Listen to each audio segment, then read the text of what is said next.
Hello, I'm Rob. Thank you for joining today's webinar. It's part 3 of our Excel Like a Pro training series. This is the advanced session. Across the past 2 months, we've covered the basic and intermediate topics in Excel. In this, our final session on Excel, we'll cover some of the advanced topics. A friendly reminder to make sure you've watched parts 1 and 2 of our Excel Like a Pro series, because naturally, today's session builds upon them. And you can look for those earlier sessions on YouTube, and we'll post this one there as well. Okay, let's get started. Here's our roadmap for today. We'll start out with more on functions and formulas, including naming cells and cell ranges, statistical functions, lookup and reference functions, and text functions. And then it's on to documenting and auditing, and we'll finish up with using templates, how to build them, and how to create and manage them. But first, let's start with where we left off in our intermediate session with more on functions and formulas. And first up is naming cells and cell ranges. So, what does it mean to name a cell? And why would we do it? Well, typically, when we talk about or reference a particular cell, we do so by its coordinates, A21, G12, R3, etc. This is the language of Excel. And when we write formulas using cell coordinates and ranges, we are speaking Excel's language. And as we all know, that can be cumbersome because cell G12 has a greater meaning to you and me than the worksheet coordinate G12. To us, it means team sales, right? But when we're creating formulas in this worksheet or in other worksheets or workbooks, it's simply an insignificant and fairly arbitrary G12 that we would write in those formulas. And it's also probably a temporary G12 because G12 could easily become G13 or G14 or G83 if and when we add new cells. So instead, let's make Excel learn our language, right? Let's give the cell G12 a name, like team sales, and make it easier on ourselves and anyone else with whom we may share the spreadsheet. Obviously, naming cells and cell ranges is another Excel organizational best practice. So before I show you how to name them, let's talk about that real quick. The benefits of naming cells and ranges are that they are easier to remember, and that reduces the likelihood of errors, and they use absolute references by default. So now let's look at how we do it. We're going to call this cell very simply team sales. So we could right-click on it, click Define Name, write in team sales, add a comment or two if we wanted to, and then click OK. Now, you'll notice something up here in the left near the formula bar. There's team sales. We could have named it here as well. Initially, that would have said G12. I could have double-clicked on it and changed it to team sales. So there's two really easy ways to define names. There's a third up here. I'm not going to show you that now because you've basically seen it. So you'll notice there's an underscore. There are some rules around naming cells. Let's quickly go through them. You're capped at 255 characters, no more than that. The names need to start with a letter, an underscore, or a backslash character.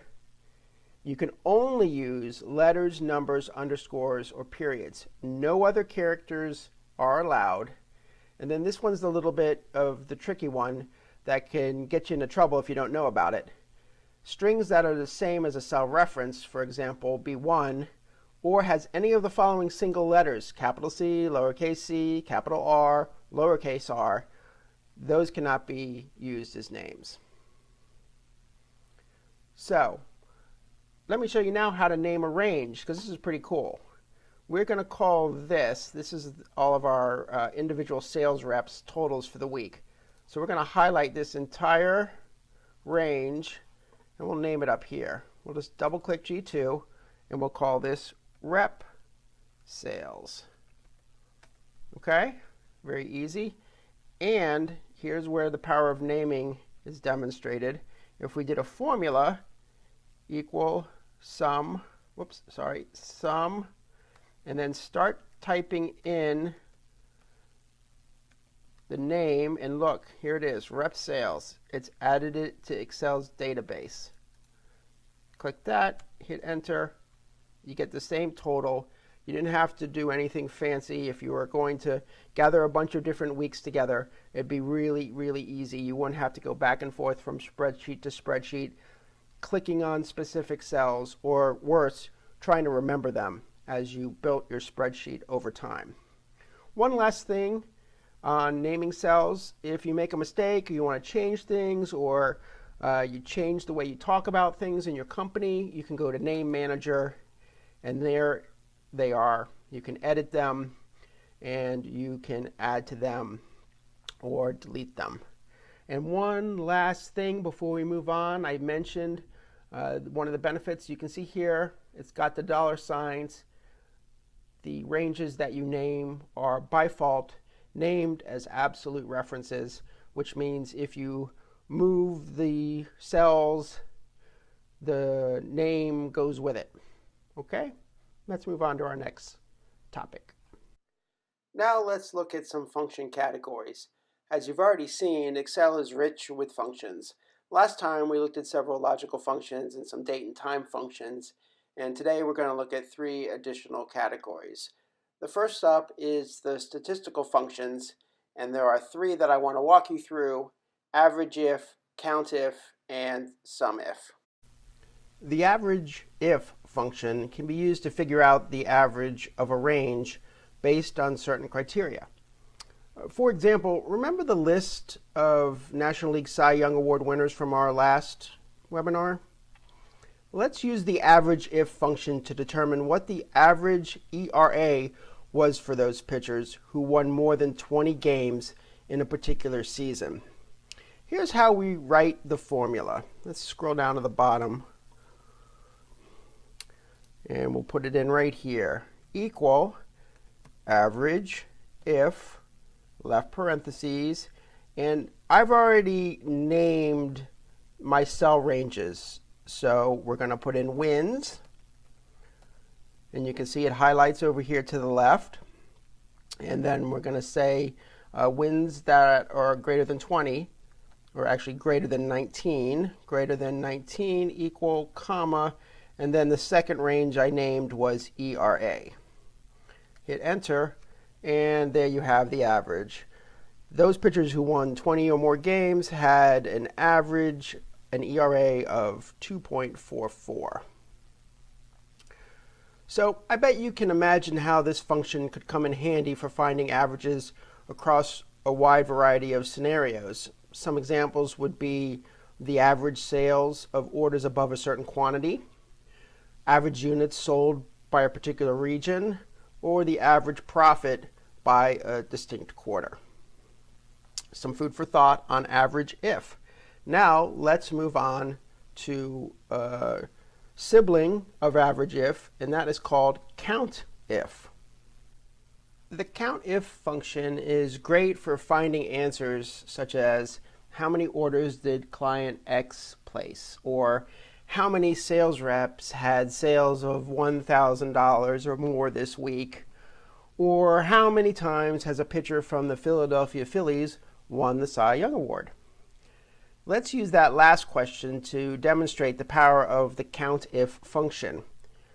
We've got a little placeholder down here for our formula, and we're going to enter in equal count if, and then once again I've got a range named, and that range is team. Hit our comma, and then we type in Philadelphia. As you can imagine, it's absolutely essential to type in the text exactly correctly. And then we just hit enter, and there's our answer. And if we took a glance, this is a fairly small table, 1, 2, 3, 4, 5, 6, and 7 fillies. So there's a myriad ways that you can use the COUNTIF function. Obviously, the bigger the table, the more power the COUNTIF function will provide you. It's a great way to get basic information about whatever you like that involves counting number of occurrences. So let's move on to the third statistical function. This is the last in this group, and it's called SUMIF. Let's return to our Cy Young Award winners list and use the SUMIF function to show us the total number of strikeouts by the pitchers on this list who are in the Baseball Hall of Fame. We have our placeholder down at the bottom here.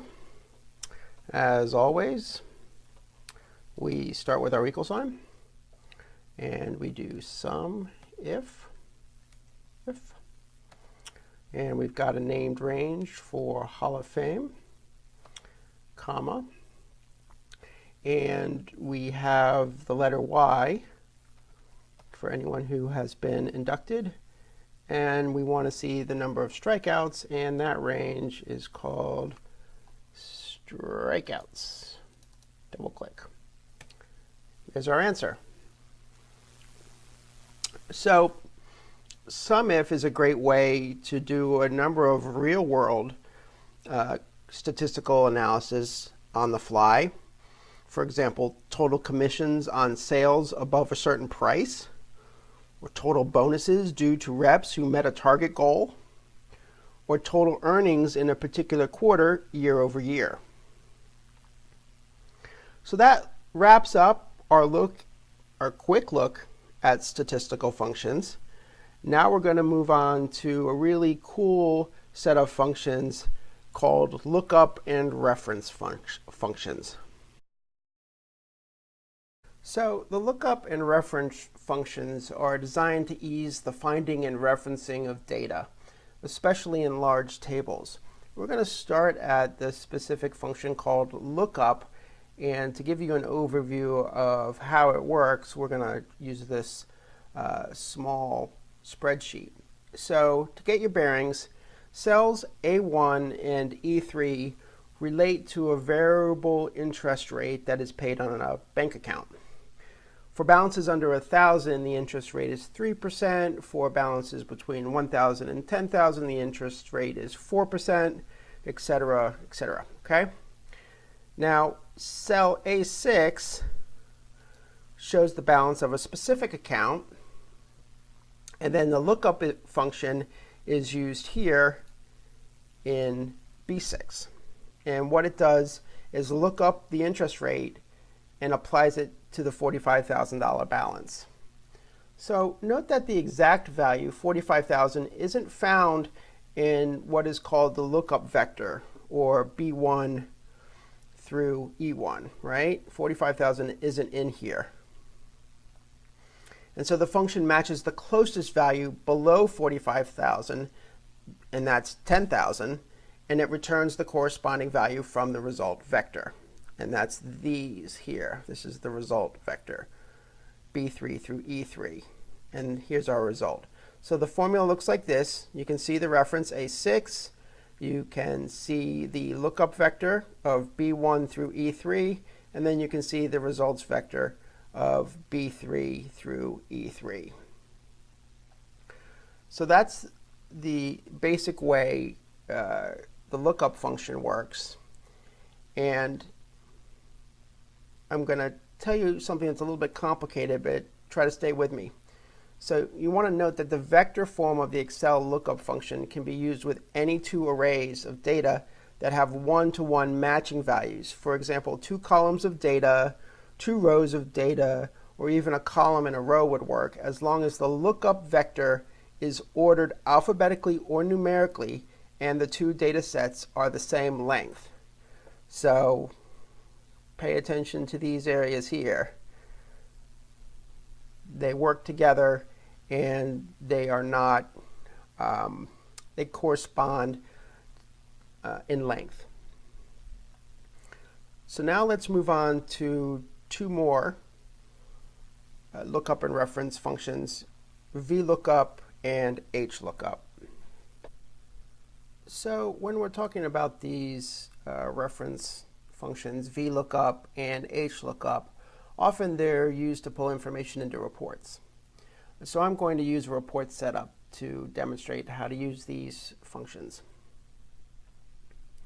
So here we have a worksheet showing sales reps, their sales, some data about pricing and revenue, and the clients that they sold to. Here on the right, I've started setting up a report. Next to the sales rep, I've already done a data validation using a list as the criteria. I covered this in a previous session. And all the reps are available from this drop-down menu. Okay? So let's just pick a rep, and we're going to use the VLOOKUP function to find the price. So we start in the standard way, equal VLOOKUP. And now we're going to use our lookup value, which is actually whatever is in cell H2, comma. And now our table array, that's the entire table, not including the header row at the top. Okay. And let's go back up, comma. Our column index number, that is actually interesting. It's the number of columns to the right of our lookup value column, which is column A. So we want to get the price, so we're going to count from left to right, 1, 2, 3, 4. It's the fourth column, so we enter 4, comma. And for the range lookup, for our purposes here, we're going to write false. True and false are the choices. We're going to write false and hit enter. All right, so you can see here, rep 16, the price is 83. If we look right here, you can see there's the 83. Now let's do a similar VLOOKUP for client. All you need to do is we will just copy and paste. And we're going to make some changes here because we need to continue to look at H2. And client is the fifth column. So we change that to 5. And client 16 goes with rep 16. So that's pretty simple. If we change the sales rep, everything else changes to match. Pretty cool, right? So this is just a small table in a simple table with a very simple report. Imagine a huge table where answers are rows and rows apart and would take quite some time to hunt down. With VLOOKUP, however, that data becomes instantly accessible. One last thing, what exactly does the V stand for? Have you guessed it? It's vertical. In other words, it means by column, because columns are vertical. So at the outset, I mentioned that VLOOKUP had a twin function, HLOOKUP. Have you guessed what the H is for? Yes, horizontal. HLOOKUP is for tables where instead of column headers, there are row labels. But because this is so rare and because the syntax is exactly the same, I'm not going to demo that for you. Instead, let's move on to our next category of functions, and that is text functions. Text functions contain some very powerful tools to adjust and rearrange and even combine cell data. Most often, these functions are used with worksheets that contain information and function as a database. I'm talking about collections such as mailing lists, product catalogs, or even Cy Young Award winners. Let's revisit our list of great pictures for this next demo. So the first text function I'd like to show you is concatenate. Concatenate. It means to link things together in a chain or series. and it's almost as cool to say as it is to do. So again, here is our Cy Young list, and let's say for our purposes, we didn't need to see the wins and losses in separate columns, right? We just want to see it in the common way, like 22 and 10, specifically 22-10. And we could do this by going into each cell in the win column, double-clicking, adding a hyphen, typing 10, and going down the whole list, and then deleting the losses column, right?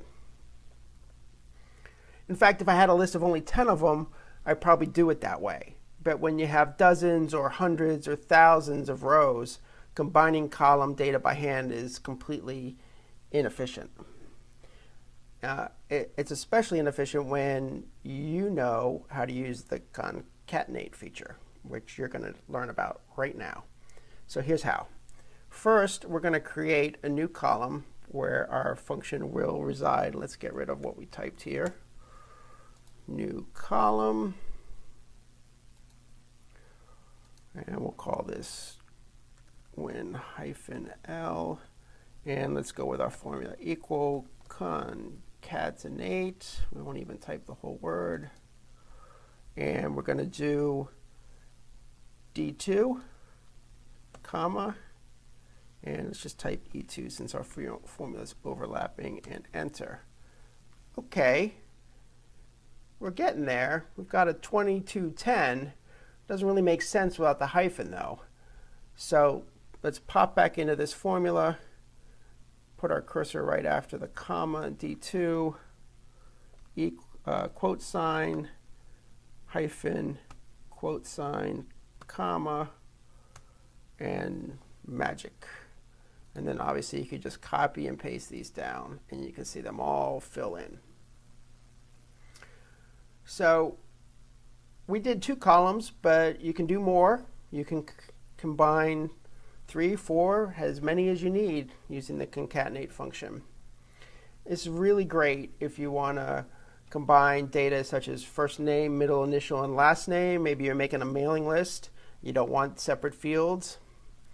Or maybe city, state, and zip. You want to combine those. It all depends on really how you want to have the data appear. Okay, but what about this redundant information? You have a few choices. First, you could just hide the wins and losses columns, right? Remember that from our first right-click and hide them. Or, well, you could hide them and so they're not visible, and you may also be tempted to delete them. But beware, if you do, your new column with the concatenate function in it is going to have a reference error. But if you're certain you want the wins and losses to appear in this new format, there's a step you have to take before you delete anything. First, you make a new column. And what we're going to do is copy this. And then we're going to do a paste value. Oop, here's our new location. Paste value.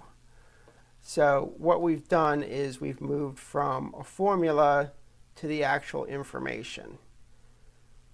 So again, be very careful. If you delete your source information without doing this step, you're going to be left with nothing. And we'll need to go back to an earlier version, redo the concatenate formula, and go through this process again. So heads up. So one of the things here that I also want to point out, if you delete it, or you want to do forget about going back to a previous version of the spreadsheet. Here's another reason why you want to be extra careful before you want to delete. You can't use some other function to put it back the way it was in this case because our data is inconsistent. If we look at our wins column, Sometimes wins are single digit, sometimes they're double digits. Same with the losses, singles and doubles. In other words, the position of the hyphen is not consistent. We see it sometimes as the second character and sometimes as the third character. So I'm telling you this right now because it leads into our next topic, our next set of text functions. And let's take a look at those now.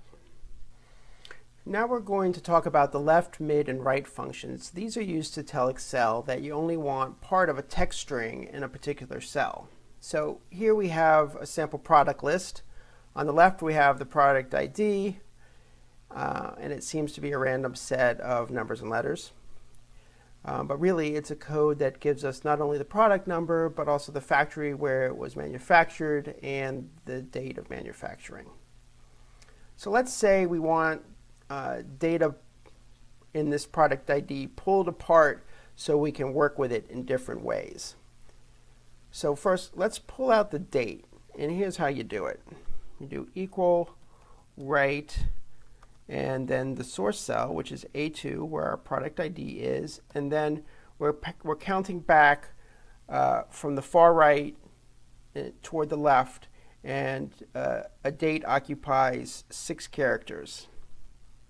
And enter, and so we have the date here. Now it's not going to be in date format, but we can see that this is January 4th, 2018 if you're using the US style of dates.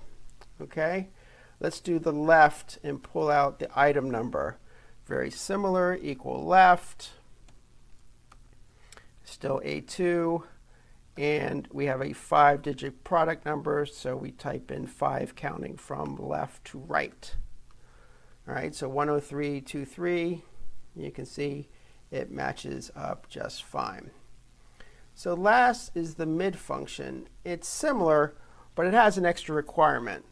Equal mid A2, comma, and we're going to count from the left, and we're going to start with the 6th character. And we want it to then start counting at 6 and count a total of 3, which is the factory code, and enter. And if we were to copy this down, there you go. It works a lot like concatenate, but with kind of a different utility, right? So it's pretty simple, and just like we saw before with the concatenated wins and losses, you can copy and paste value into another column or row, and then you can sort it and format it. You don't want to work with the left, mid, or right function cells. You can't even reformat them. So just remember, this is a tool to get you to another place. And all of this works because, remember, you have to have consistency of the source data. So it all works because every one of these product IDs are the same length. If they were different lengths, you'd have to do something more artful. And we're not going to cover that in this particular session. All right, so that's it for text functions, and let's move on. We've talked all along during this series about organizational best practices, from setting up orderly worksheets for consolidation, to naming cells and cell ranges, to now documenting and auditing. The concept we've been promoting boils down to one idea: make your Excel files easy to understand for both yourself and anyone else who may use it. And that includes auditors.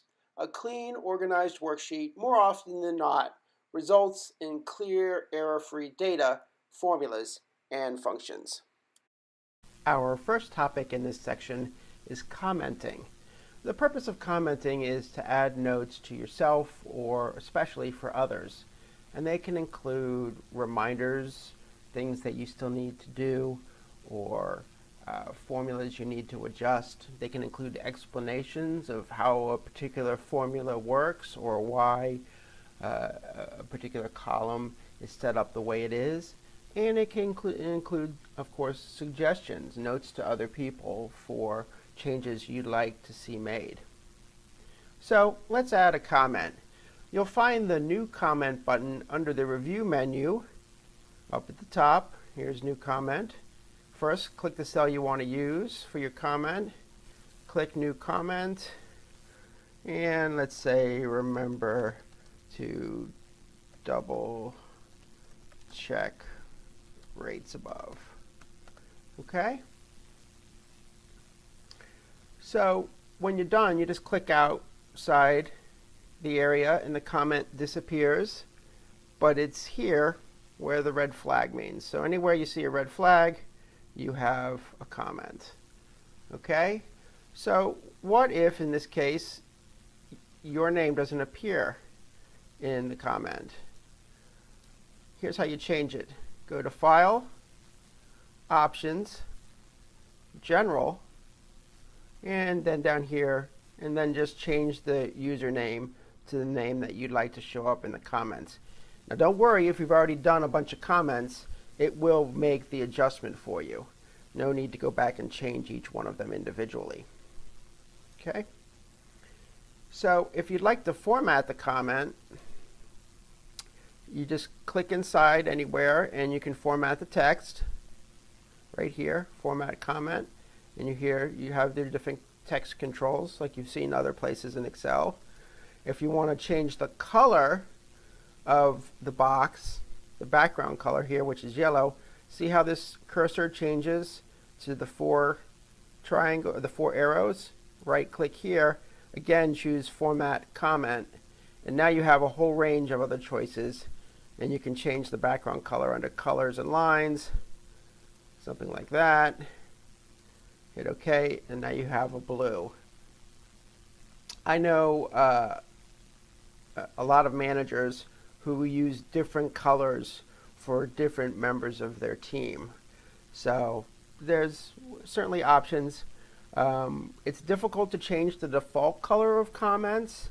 It's actually something outside the scope of our conversation today.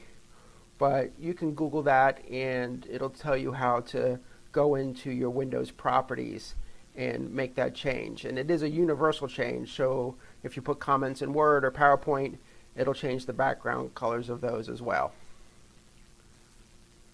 So next, you don't have to roll over each one of these comments to see them all. You can just put your mouse over it to see them, or you can click on it to see them. You just go up here to Show All Comments, and there are all the comments that are visible on this particular screen. Last, to delete a comment, click on the cell that hosts it, and then go up here and hit delete. Or you can do the 4 arrow again, click on it, and then press delete on your keyboard. One last thing, you saw maybe the handles. So if you've got a lot of comments or you want to minimize the space they occupy, you can do that and just drag, or you can obviously make it big and bulky if that's what you would like. So that's the basics of adding, formatting, and showing comments. Use them as you see fit. Next, let's talk about auditing. And what we really mean is formula auditing. This is an advanced way to check your work. We're all familiar with the yellow diamond symbol we get when a formula has an error. That's the live, in-the-moment way to make sure all is well with a formula. The other way is to click on the Formulas menu and look at the section called Formula Auditing, right up here. Here we have a number of helpful tools. The first is Trace Precedence. This will show where the formula looks for information. Make sure first that you have the formula selected. Let's choose this one. And then click Trace Precedence. And so we'll move our screen over here to the left, and you can see that it's pulling information from D2 and E2 and bringing it in to F2. Let me show you another spreadsheet that is even more dramatic in how it shows the trace auditing. Let's turn it on this spreadsheet. Check this out. pretty cool. It's pulling from up here, down, and from here, in. That's a really slick way to trace how a formula is working. Very cool. Now to hide the arrows, you just hit remove errors. I'm sorry, arrows. Let's go back to our other spreadsheet. Next, we have show formulas. Let's get rid of these arrows. Show formulas. So what that does is it expands all of your columns, and it shows in a much easier way, in a much bigger way, all of your formulas. And what's really nice about this is you can pop in, you can check your formulas on the fly very easily, and then if you click show formulas again, it brings your column widths back to the way they were. So it's not something that you suddenly have to go back and by hand shrink down those column widths again. So next we have error checking, and this is the manual way of the same feature that we saw earlier that pops up automatically. This feature lets you check all of the formulas at once. So we click it, it checks through it. I have an error in here because I set one up so you can see it visually, and we could go in and correct this issue and make it right. So last, let's get rid of this, we have evaluate formula. And this tool allows you to check through a formula step by step, and it shows the results of each individual part. It's another great way to debug a formula that isn't quite up to par. Let's see it in action. So here we have the formula that we want to evaluate. We click the evaluate formula button, and we get this dialog box. And you can see it's starting with D2. It's got an underline there. So we click evaluate, and look, it's changed it to the actual value of D2, which is 22. We evaluate again, and now it's shown us that E2 pulls in this one more time, and now we see the result of the formula. So you can trace your way through this step by step and figure out the issues that you may be having in a formula. So that's a look at the set of formula auditing tools in Excel. The last thing I want to talk about in this section is protection. With protection, you're able to lock and prevent changes ranging from individual cells to groups of cells to worksheets to entire workbooks. You can also protect comments from being moved or the text edited. Let's start with the most common protection, the entire workbook.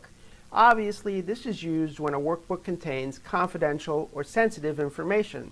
For example, pre-release quarterly results, employee salary tables, staff member evaluations, to name a few. So here's how you password protect a workbook. This is the highest level of protection. It prevents the opening of an entire workbook. Click File, and then Info, and Protect Workbook.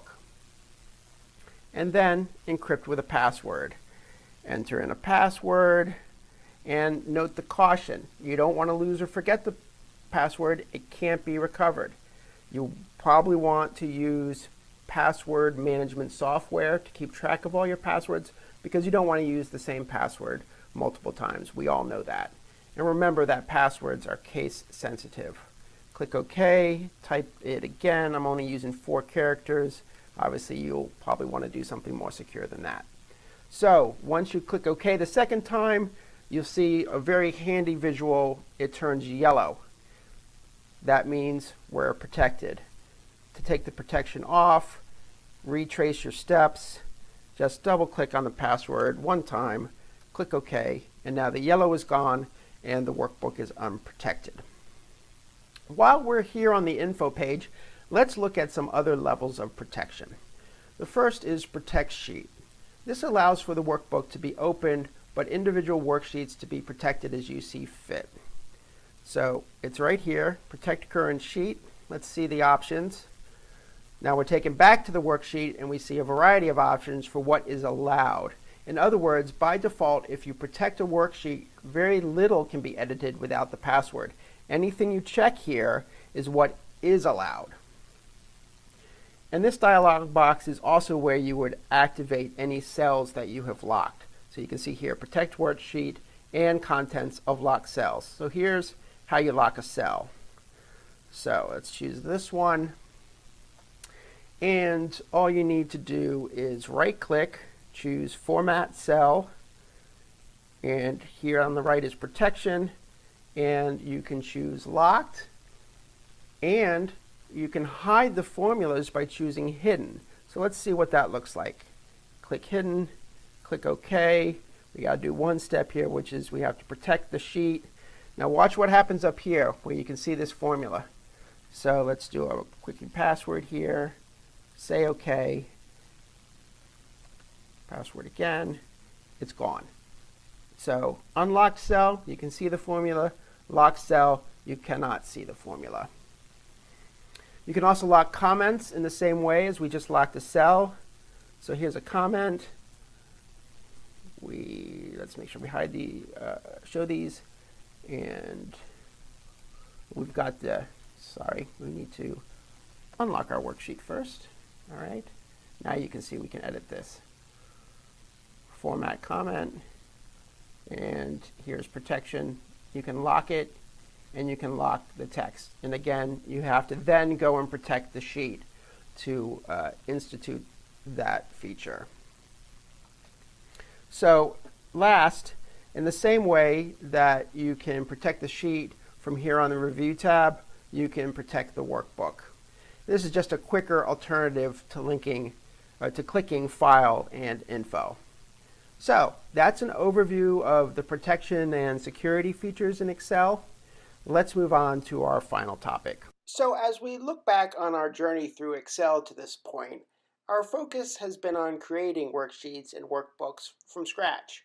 As we finish up, let's look at some of the templates provided by Excel and then walk through how to create your own. So during your course of working with Excel, you've probably, like I have, passed right by the collection of templates on your way to creating new workbooks. In fact, if you're a dedicated keyboard shortcut user and use Control-N to start new workbooks, you never even get to see the display of templates. Here's how to see them. Click File and New, and look at this collection. There are 25 built-in templates. Who knew? There are business-oriented templates such as Gantt project planners, process maps, a sales invoice template, just a wide variety. There's even personal things such as calendars, to-do lists, and more. So let's pop open one of these. Let's see. Let's try the loan amortization schedule. If you're thinking about buying a house or you already have a mortgage, this is a great tool. And maybe you would look on the internet to find something to do this, or maybe you would try to create something on your own. But look, there's already something in Excel. It has comments that explain how to use it. It's got the formulas built in, so you just need to change one thing and you have a brand new worksheet tool. And you can edit it and save it back as a template if you like.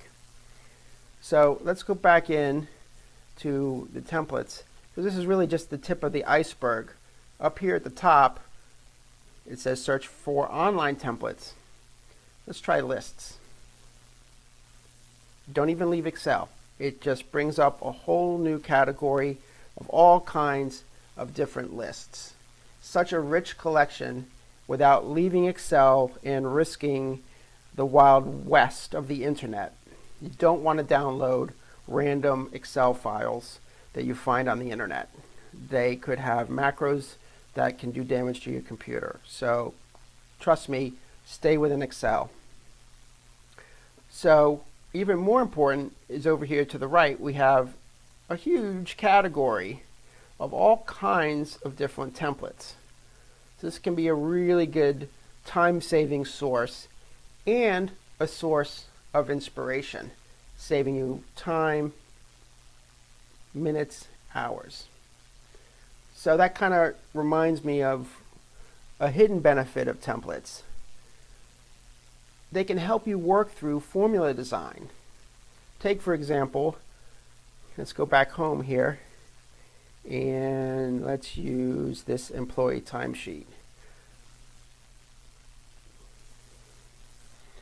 So over here, you have some formulas, and it figures out regular time, it figures out overtime. So by using some of the tools that you've already learned about,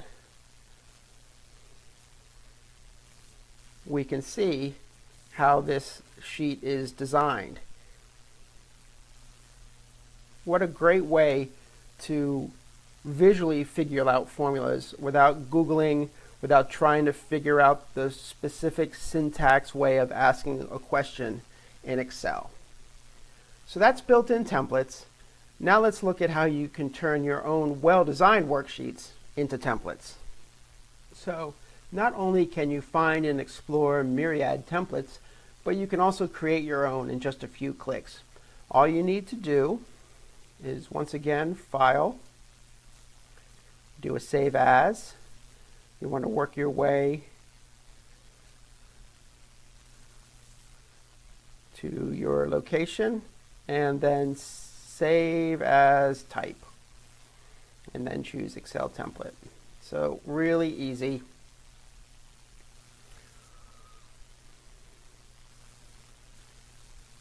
But before you do one of these on one of your worksheets, some tips. Let's click out of this. You want to remember to finalize the look and feel of your template. Choose your colors, choose your fonts, make it look really nice. You want to use the review and auditing tools to make sure there aren't any errors. You want to remove any unnecessary data. Let's say you're going to send this loan worksheet onto a friend. Well, you don't want your financial information in there, so take it out.